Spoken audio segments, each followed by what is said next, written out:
Oh, nasing ah. Oh, laki. Okay. Oh, yun na nga yun. Yan.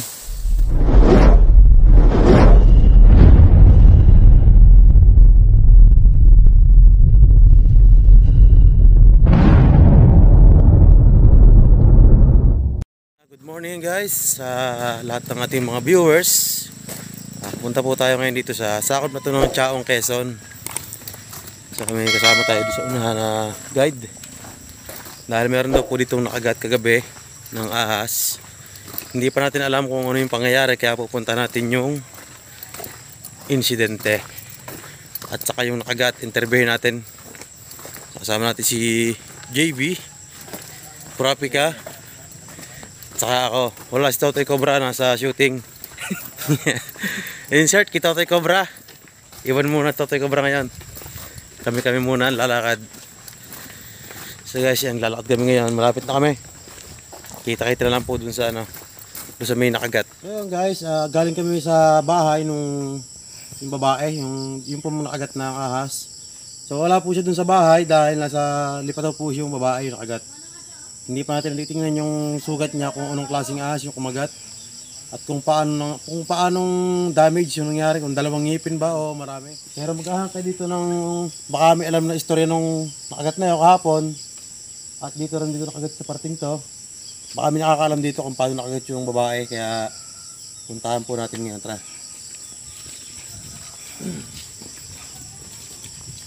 Ito, nakagat mo dito eh. Sabi dito guys, meron din pala ito nakagat na lalaki dito.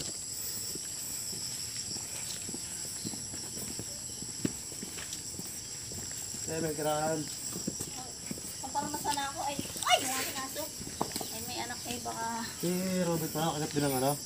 Oo, hindi naman sa likod namin yun. Paano mangyari yan yung kagat?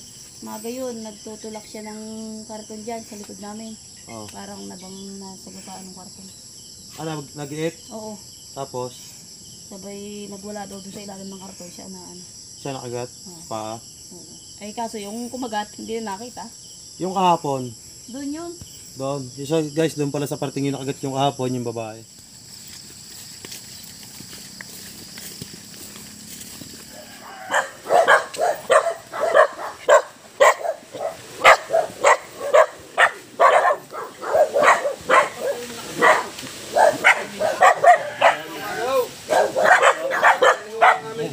Hindi natin inabutan kanina guys yung ano, yung... Hapon. Hapon lang. Opo.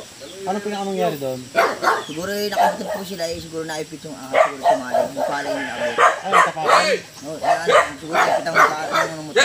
Gulong. Ang gulong nito. Tapos, saka nakagat. Nagpalakat na ng mga bata. Ilan yung masamang bata? Bibitay lang yung magkasama sa motor. Tatlo. Tatlong bata pa ang angkas. Tatlo. Pinang sa school? Oo, pauwi na. Pauwi na. Ay di nilang sa may daan ko nga rin. Tsaka din sa araw. Ay nakikita Tapat tayo. Nakikita ni Nilaw, lagi nakaharang daw sa daan.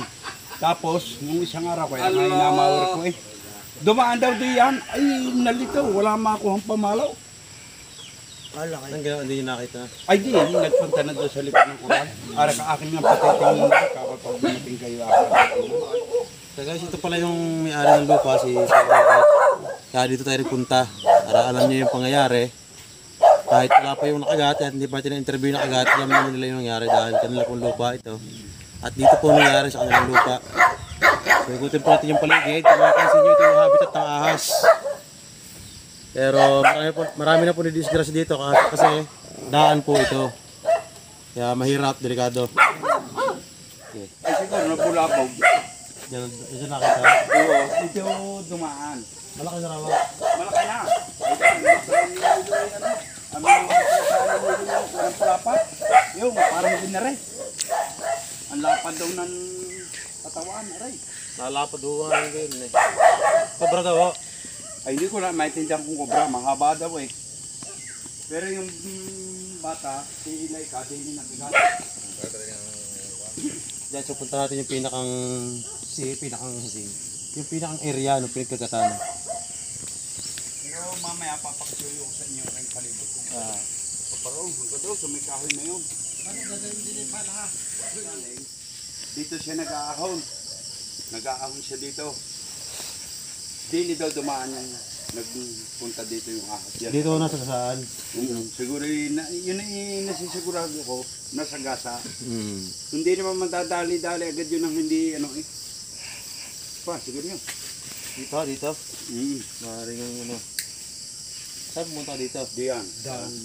Naaari punta sa inyo dyan. O pa rin eh. Yung ano. Pero doon sa parte yun, di sa may tabihan kong yun, lagi nakakakita si Nilo. Minsan nga ay ano, nakita daw niya ay nakaharang sa daan, dala yung aking karitunan. Wala siya mapagkaisipan, walang makuhang ano. Sabi ko hindi mo dapat ginayon, binangga ng karitunan, di kayo shoot doon sa butas. Nung karitunan. Lalim. Oo. Nabangga, talaga na binangga. Eh, si Robit po, paano po nakagat? Ay doon naman sa kanila. Ito, i-resigar nyo. So guys, padalawang insidente na nakagat dito ng ahas. Tatlo. Kaya, tatlo na po. Si Mehmet. O nga po, patatlo na pala guys. So, action na natin ngayon. Baka makakakita tayo ng ahas dito. Dahil talagang delikado po dito. Dahil daan po ito ng mga tao. Yan akong papansin, daan ng mga tao yan. So, magubat. Pero halongkatin natin kung anong pwedeng pagtaguan ng ahas. So guys, pwede rin natin hanapan yung mga saging. Ganito dahil malamig po ito.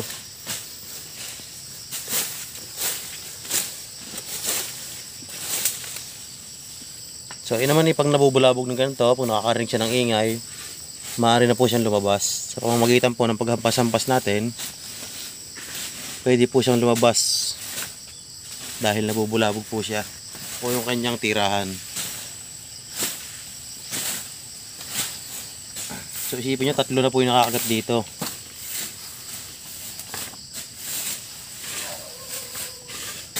Dito po yung isang nakagat. At hihingin po natin yung kanyang opinion kung paano siya nakagat ng ahas. Nakagat ka rin pala ng ahas? Ay, ano pangyayari doon? Paano ka nakagat? Paano ano ka? Anong ginagawa mo? Ahakot ang dahon. Hinihitra kang karikon. Eh, nakita mo dumaan. O nasa daan na sadya. Hindi ko kita nasa ilalim siguro ng karating mo. Nasa bamukan din dahil.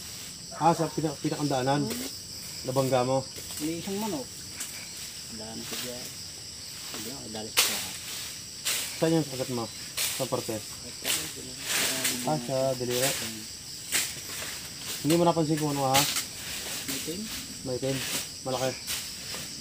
So, putuhan ng bata. Bago mo na. Maaari guys na kumagat sa kanya ay isang brown rat snake.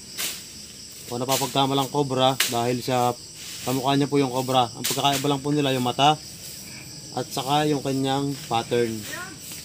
Yung cobra po guys, lagi ko po sinasabi sa inyo, circle pattern po yung cobra. Yung brown rat snake naman ay medyo pa diamond. So buti na lang at di cobra nakadali kay Kuya Rubet. Dahil kung cobra malamang na wala na. Tuloy yung paghahanap. Kalabasa, ang daming kalabasa dito. So, delikado rin po yung mga mag-harvest dyan ng kalabasa kasi baka biglang matuklaw. Kita nyo naman yung gubat na yan. Talagang delikado. Kung hindi nakabota, talagang pwedeng makagat at pwedeng ikamatay ng tao. Kung cobra yung makakakagat. So, tara. Ito guys, meron natin na-spotan dito yung buntot ng ahas. Natingnan natin. Tara. Ano pala? Ayun yung cobra nga. Yan, maliit. May balo.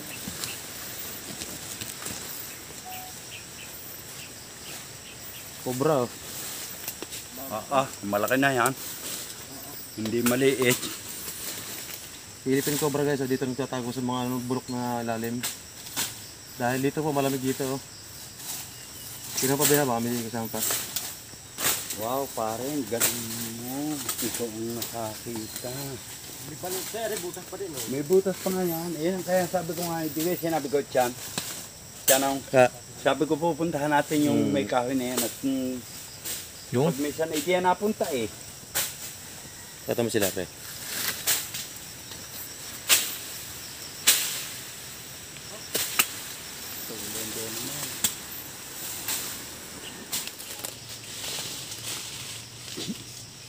Yes. Hindi na, nakakatakot. Hindi na nakakapag-alala yung pinapagbukan. kayong bahay sa taba, Kuya Mel. Hindi ba, meron pa dyan. Siya mo nakita parte? Hindi niyo, binuklot ko. Oh. Hindi ni. Nasuot sa mga namin. Si Amay nung una. Naibito ko sa bisikleta doon sa mangga doon. Yan, pinagtataguan niya, no? Yung galing niya. Butas ano?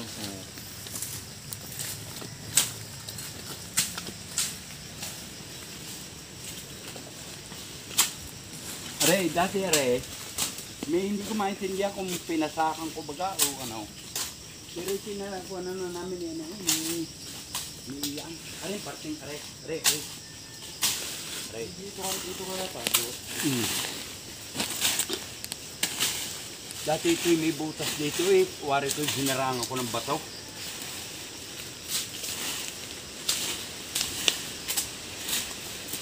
Wala, malakas ang loob ko pagka katabi ko. Ay, bigyan mo lang ha. Dito ka nagtatago ito ng mga kabrang ito. Yan, ang sinabi kong hinarangan kong bato. Aray. O, yan batong yan. Yan ay may butas.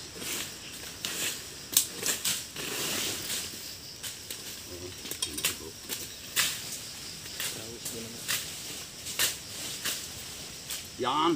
Ko, ay walang yan talagang. Wari ko'y tirahan. Paano na makakasuot mo din yung pataw? Gumawa ng panibagong exit. Ito mo pre yung bukas.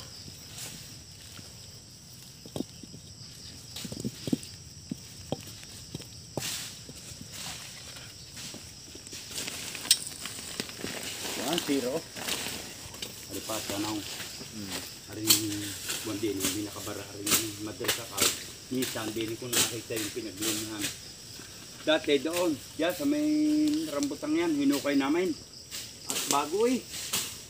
Ay, di, sabi nung iba, yun daw eh, ano, pagka bagong luno eh, natagaw. Ay, di, hinukay namin, hindi naman namin makita.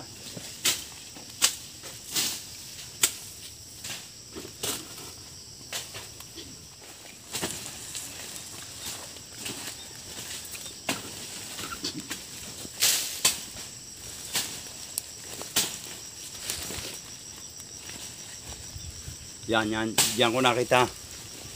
Yan ang kinakailangan magupot, baka di yan naglulungga.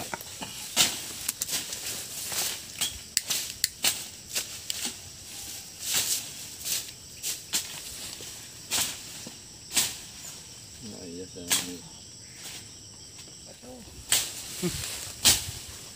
Talagarin mo. Wala nga lumagari eh. Ano gaya? Yung pahinam.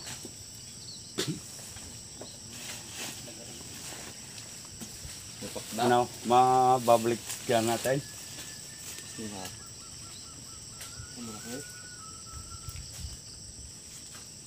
Baka maulo.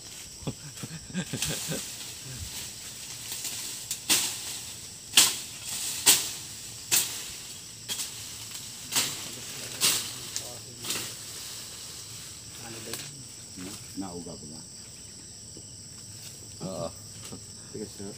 Hindi aya, klase. Ako, umalit eh. Hindi, nagtakbo Ay, ko nga.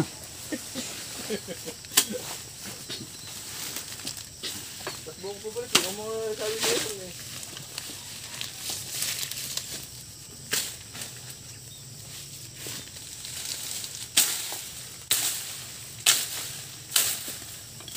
Tatawanin ko muna rin. Para kung may lumabas sa kita.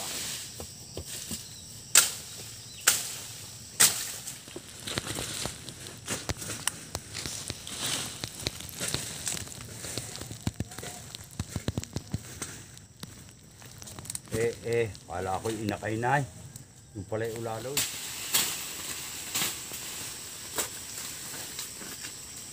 Yan, alam ko na yung puno. Oh. Mm. pare ko ngayon. Paritirahan. Ano? Tingin mo pare.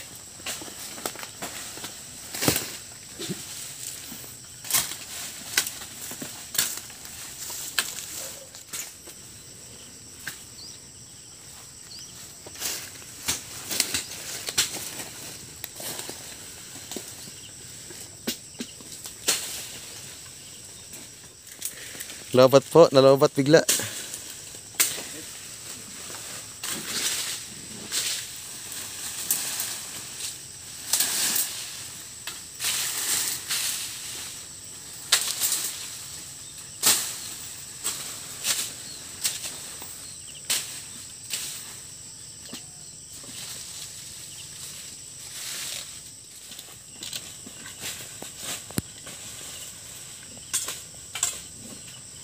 Natin bato ko. Hindi kayo hagit natin. Bukay nakasearch lang doon sa ilalim.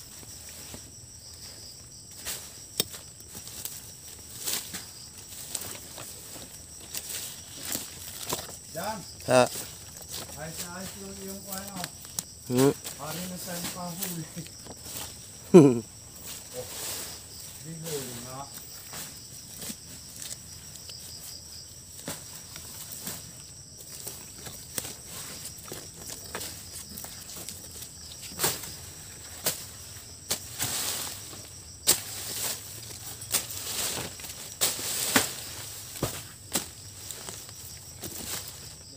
Ay, tika. Asa? Oo, sige. Narito siya, pre. Ha? Sa mo, ayos na? Oo, ayos na, ayos na. Ito. Isa.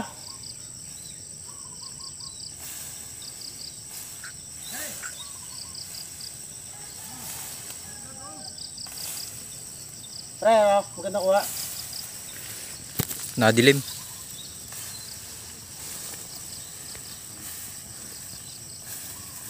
Stay ka lang dyan, pre, ha?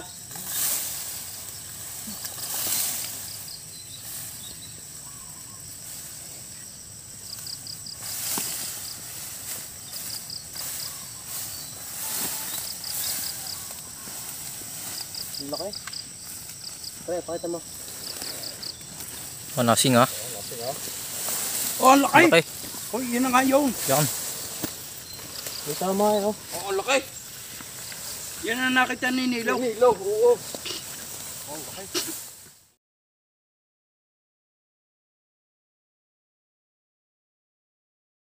So yun mga kaibigan at nakauwi na po kami ng ligtas. Kaso ang problema ay nalobat po ulit yung ating battery o yung ating camera.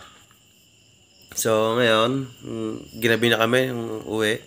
Ginabi na ako ng pagpapaalam sa inyo dahil ngayon lang po ulit na i-charge yung ating ginagamit.